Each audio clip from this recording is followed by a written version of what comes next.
ട്രോവേ road സഞ്ചാരയോഗ്യമാക്കുക, കരാറുകാരുമായുള്ള panchayat പ്രസിഡന്റിന്റെ അവിശുദ്ധ കൂട്ടുകെട്ട് അവസാനിപ്പിക്കുക. CPIMന്റെ നേതൃത്വത്തിൽ പ്രതിഷേധ സമരം.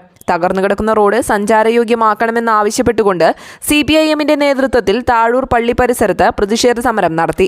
ജൽജീവൻ മിഷന്റെ പൈപ്പ് ലൈൻ സ്ഥാപിക്കുന്നതിന്റെ ഭാഗമായി കുഴിയെടുത്തതിനെ തുടർന്ന് റോഡ് താറുമാറായി സഞ്ചാരയോഗ്യമല്ലാതായിട്ട് നാളേറെയായി.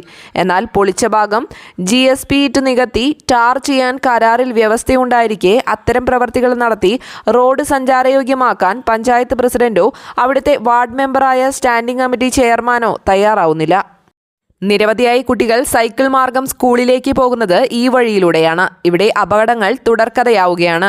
ഇടതുപക്ഷ ജനാധിപത്യ മുന്നണിയുടെ ഈ നേതൃത്വത്തിൽ വിഷയം പഞ്ചായത്ത് കമ്മിറ്റി യോഗത്തിൽ നിരവധി തവണ ഉന്നയിക്കുകയും പഞ്ചായത്തിനകത്തും പുറത്തും നിരവധി സമരങ്ങൾ നടത്തുകയും ചെയ്തതിന്റെ പശ്ചാത്തലത്തിൽ റീസ്റ്റോറേഷൻ നടത്തുന്നു എന്ന പേരിൽ ജനങ്ങളുടെ കണ്ണിൽ പൊടിയിടാനുള്ള ശ്രമമാണ് പഞ്ചായത്ത് നടത്തിയത്.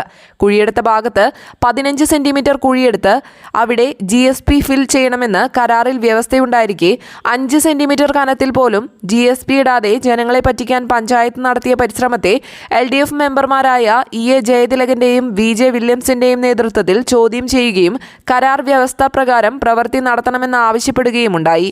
കരാറുകാർ മേൽപ്പറഞ്ഞ അഭിപ്രായം അംഗീകരിക്കുകയും റീസ്റ്റോറേഷൻ പുനരാരംഭിക്കുകയും ചെയ്തതാണ്.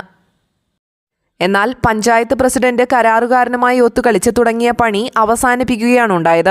റീസ്റ്റോറേഷന്റെ പേരിൽ എന്തെങ്കിലും കാട്ടിക്കൂട്ടി പണം അപഹരിക്കാനുള്ള പ്രസിഡന്റിന്റെയും കരാറുകാരന്റെയും അവിശുദ്ധ കൂട്ടുകെട്ടിൽ പ്രതിഷേധം രേഖപ്പെടുത്തിക്കൊണ്ട് CPIMന്റെ നേതൃത്വത്തിൽ പ്രദേശവാസികളെ അണിനിരത്തി താഴൂർ പരിസരത്ത് പ്രകടനവും പ്രതിഷേധ യോഗവും നടത്തി.